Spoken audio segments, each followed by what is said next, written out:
अगर तोन के बियाह के अपना घुमा जागल बना तो हमरा घर से निकल सक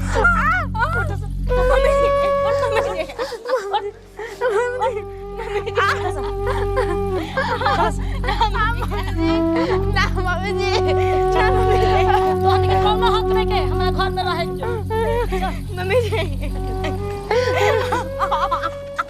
का ये भगवान जी ऐसा दिन दशा देखा पहले हमरे के मुँह हारे तो कितना अच्छा रही बताओ नहीं में सालों भर न भइल न 2 साल भइल सुहाग हमार छिना गइल जब ऐसे ही करे के रहे भगवान जी के पहले ही कहीं ना हमरे के छीन लेला जान निकला ते दुनिया दौरी कितना हमरे कितना न मरता कितना बात बोला ताटे घर में से निकले के मन नहीं के करत हमरो को बहुत ही सरदार सबक है कि शादी ब्याह होई तो हम ऐसे करम ऐसे करम सबक सिंगार तो भगवान चढ़ैला हमन ऊपर से फिर छीन लेला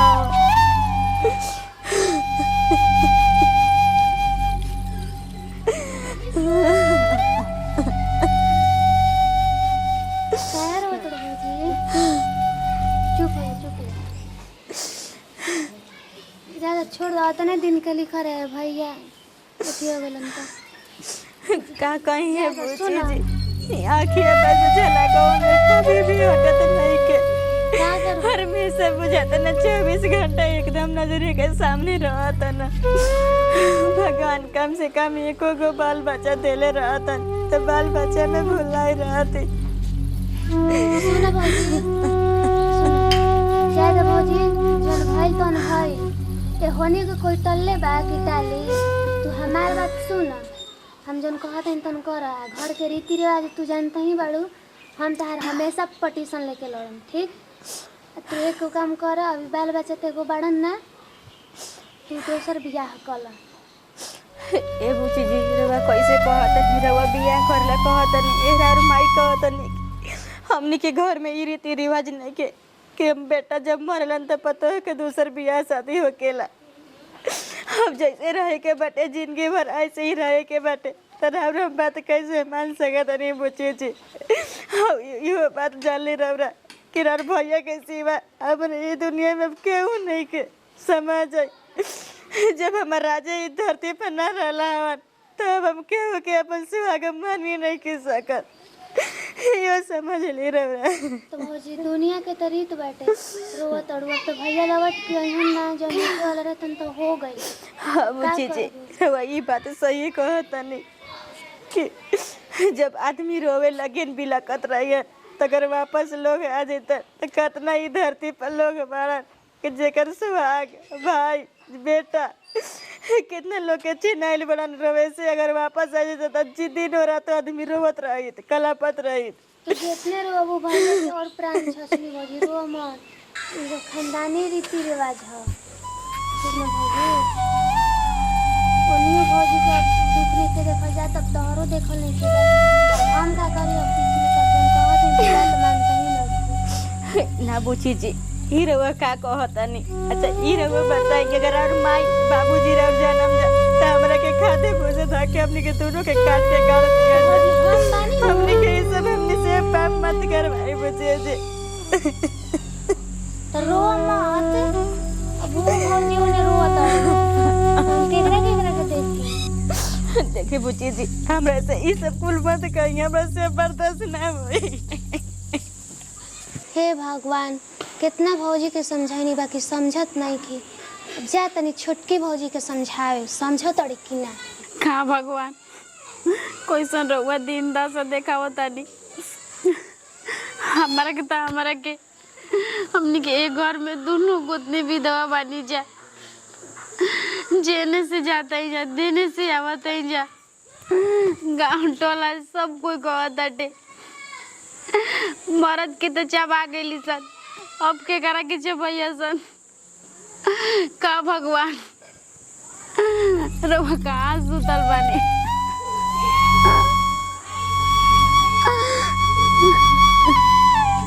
भौजी भौजी तार दुख देख के तो जन के हमर करेगा निकल जाता ओ भौजी के हुए तार हुए चुप हो जा भौजी देखी बुझी जी जेकरा पे पहाड़ टूटेला नु उहे जानेला बहुत बड़ हमनी पे पहाड़ टूटल बाटे कि सोच नहीं जा सकत। मालूम बाटे दुनिया के रीत बाटे। अच्छा ये बताओ, ये घर के हम बेटी हैं, ये घर के तू पतो हड़ू, घर के रीति रिवाज देख के हम बहुत टेंशन होता है जान जी। आखिर बुझे जी रहुए बताई हमने के का करे के गांव टोला घर दुआर समाज सब कोई हमने के ताना मारत बाटे। ताना मारे वाला के मारे तो बोझी तू जतने रोत उतने भैया के दुख देती रो जा मत तब होके वाला रहे हो गए। वहाँ के जेने से आवत रही तेने से हमरा के आवाज देत रही, वहाँ के आवाज हमार कान में गूंजे ताटे। बुझी जी कैसे हम रह सकत नहीं रहुआ जानत न बानी अपन करेजा पे हम पत्थर धके बानी। ज्यादा रो जमा चुप हो वो भौजी ऐसे ही रोवा तड़ी तू ऐसे ही रोवा तड़ू हता रो बुझा तो नहीं जानी टूट जी बुझा। हम जानत नहीं बुझी जी कि हमनी के टूट के बिखर गइल भैया, अब एकरा से बड़ा हमनी के का टूट के बिखरा जी रहुए बताई। हम का करियो हम वो भौजी को समझा के अभी अभी आओ तनी भाग गइली रोत रोत घर में।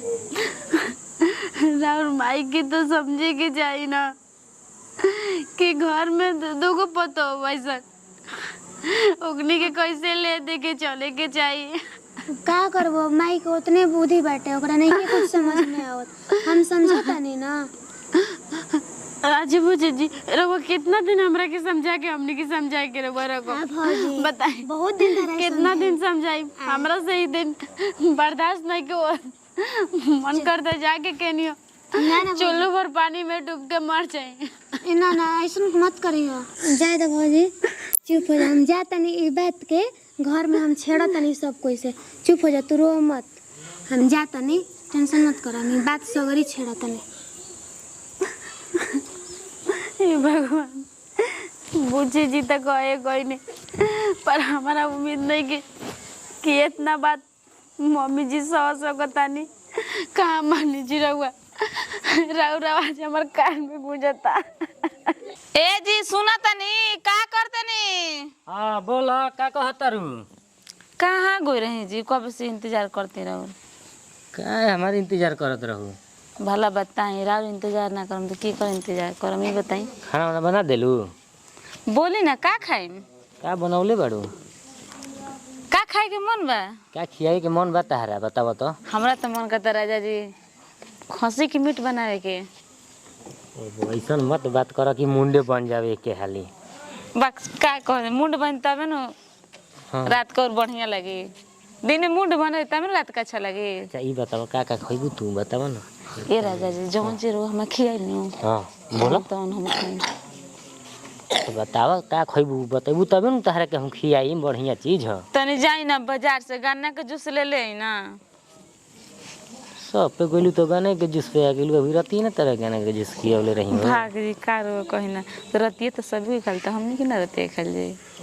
मार दे तारे भर पेट खियावले रही तब बाजारे के नाम ले तड़ू बाजार के रस ले पेट भर जाई। अच्छा तो ई बताई भात भातार से का मन हटेला? आई हो दादा तू तो दिलवे जीतली हालू। हैं? हां मन तो ना हटेला मगर तन भरेला नु।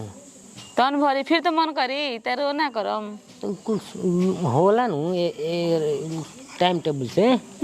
सुनी ना हमरा के बाजार ले चली हमरा के तनी चली पिज्जा उजा तनी से खिया देना। अरे पिज्जा खइबू अपन जीजा ले मंगा ली ह पिज्जा होई जे उहे कुल ऑर्डर करेला। भतार बनी रौरा हम जाए जीजा से मांगे तो सब जीजा जी के देवे लगम धन समझ जाए।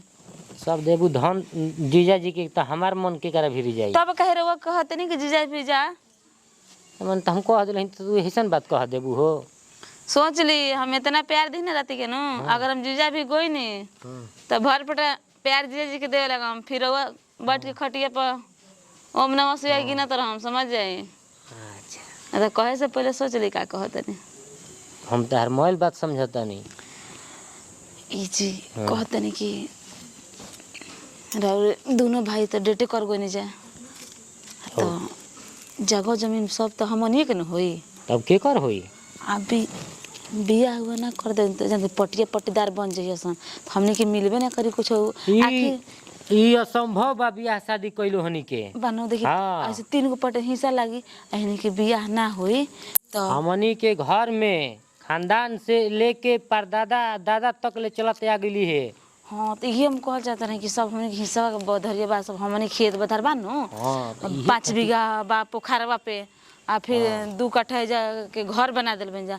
तो देखी जी हम तो ये कहम नु कि बियाह कौनो कीमत पर ना होकर तो जानता नहीं 3 गो हिस्सा लाग जाई तो फिर का मिली हमने के। इससे बढ़िया बानू कि बियाह ना कर देवल जी हमने के ना तो हमने के खुशी से रहल जी। अब सब तो धन हमनी के नु बा। यही से कह दिहल जी कि बियाह शादी नहीं होके नहीं के करे के हमनी के घर के रीति रिवाज कुल ना हो। हाँ तो देखी हम तो उजा कह हम बाकी रौरा जो थोड़ा हमरा के संभाले के बा तो मानतन चली हम कह दे हम ई बात न त कहे सन के देखो भौजैया बड़की भौजैया लालची हो गेल बिया का है कि हमनी के रह जनु जानकारी चिन्हाई नहीं के देवे के ओजा हमनियो के थोड़ा सा पिन मार देवल जी तो कोई ना कोई एकदम समझ मुंह लटका लेवे के बा एकदम ऐसा सीन क देवे के बा नु उ जान जसन कि सही में हम जाना के दुखी बउए। देखो हमारा जाए के बा बारात न। हां ड्राइवरवा फिर फोन कइले ही फोन नहीं के उठावत। अच्छा हां हम सर सकरा निकलब न तबे हमर ओजी भेंटो होयो हन जाना से।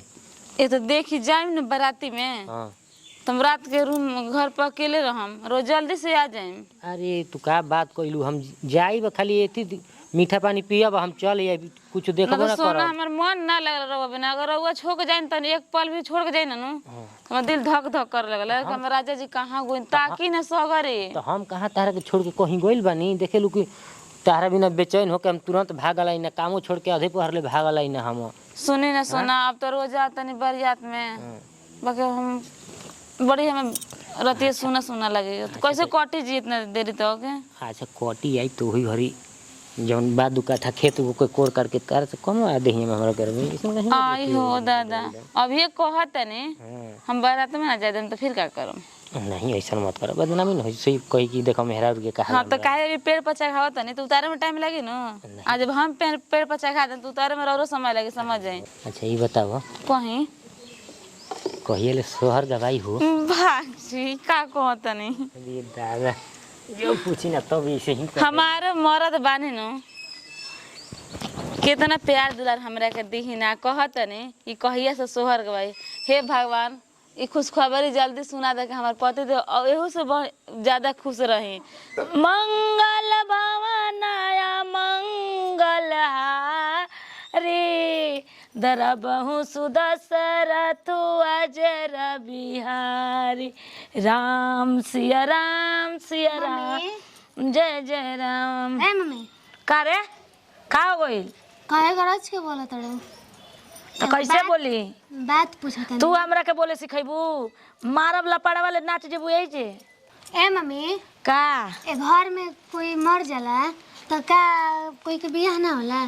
तोरा ये सब पूछे के बा बियाह होखेला कि ना होखेला तू जाना तड़े ई हमनी के खानदानी रीति रिवाज चलेला आई हम होखे ना देम भले हम ना ये जगह पे होखी अगर हम रहती ना अगर तोर बाबू मर रहतन हम अपन बियाह ना कर लेते यही तरह अपन जिंदगी घर में गुजार देम मर जाई मिट जाई लेकिन हमारा घर में दूसरा कोई ले बियाह ना होखेला। अच्छा समझ गेले एगो हमरा के बताओ और हम ही गईनी ससुरा अपना हाँ हमारे सवांग मर जाई तो का हम तो हमारे दोसर बियाह ना होई। तो तोरा ससुरा में तू जइबे तो तोरा ससुरा के कैसा रीति रिवाज बा अब ओजा के लोग नु जानी कहत नहीं आज के बाद ये बात कहली तो कहली कहबो मत करिए समझ गेले। अगर तोरो ऐसा हो जाए तो हमनी के घर में राण विधवा नियर रह जाए के बा लेकिन अब आज के बाद बियाह नहीं खे हो कि तो ना हुई समझ गुलू आ जतना है लुबू लुबू जीव चलाओ तनु उतना काम पे ध्यान द। भौजाइन भी हम सुननी ही तो तू जाके सलाह कर तड़े बियाह करे के कब सुन लू तार धर्म जीवा कबार दे ना देखम तो बेटी हड़ू का चाहतड़ू हमारा रीति रिवाज के डुबावल तारा दादी के आगे हमार एगो जबान न चलत रहे। अच्छा ये बताओ मम्मी अब दोनों बड़की भौजी छोटकी भौजी इतना रोवा तड़ी जाए उंगन जन के पहाड़ नियन जिंदगी बा अभी 2 रोटी हो जनी के ला के दी हम ला के दे हम ओकन के खियाई हम ओकन के पियाई ओकन के घर से बाहरी ना निकले देम। यही नो महला के लोग कही तो बाजिन के मुंह ना देखल जाला बाजिन के देखला पे यात्रा खराब हो जाला हम कतहू ना जाए दे हम समझ गेली। सुन भाई अपने खुशी खुशी ना होला दूसरों के खुशी देखल जाला तो तू कहल का चाहत रे अपन रीति रिवाज के लात मार दी आय अगर एकरा से भी बड़ हादसा हो जाए तो हम का कर सकतनी? बस वहाँ जानी कि हमार दुख नहीं के देखल जात। दुख नहीं के तो तहारा दुख देखला के जरूरत नहीं के। हमारा घर में जो रीति रिवाज होखेला आ सदियों से चलल आवता उहे होई, समझ गेलू? तारा कहला ले तारा सलाह दिला हम ना करम अपन पतोहिन के बियाह।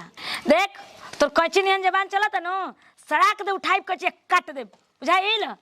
बड़को जी माता श्री। कनी सुन, हाँ फरीदी सेठ बड़ा ना जी उनका भी जाके जी आ दिन धके एकर गावना के दिन कराओ। जी माता श्री, हम अभी जाते हैं पंडित जी से पत्र वत्र दिखवा के दिन। हाँ फरीदी सेठ बिरी जी जा। जी माता श्री। बहू रानी तुम जाओ गिलास के पानी लेकर आओ। तुम जाओ घर के काज काम देखो, ज्यादा दिमाग लगाने की जरूरत नहीं है। हमारी बेटी होकर हमारे जैसे बात कर रही हो। का भगवान जी हमने के एक दिन दशा तू काहे देखाव तड़ नंद भूची खा कहत नहीं हमने के कर बात मानी जा के कर ना मानी। हमारा नहीं के विश्वास दीदी कि मम्मी जी बात मानो तो हम बूची जी के कहल। कारे तोनी के ढेर बियाह के रीति लत लगल बगे हैं? बोल के कहले रहला का है हमरा घर के रीति रिवाज के तोनी के भाड़ल चाहत हो सन ना मम्मी डुबावल चाहत हो सन गांव नगर ले हंसवावल चाहत हो सन।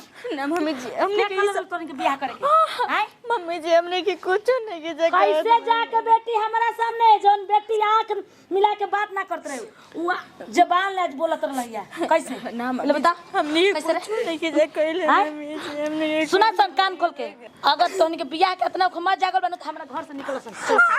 उठ सन उठ मम्मी जी मम्मी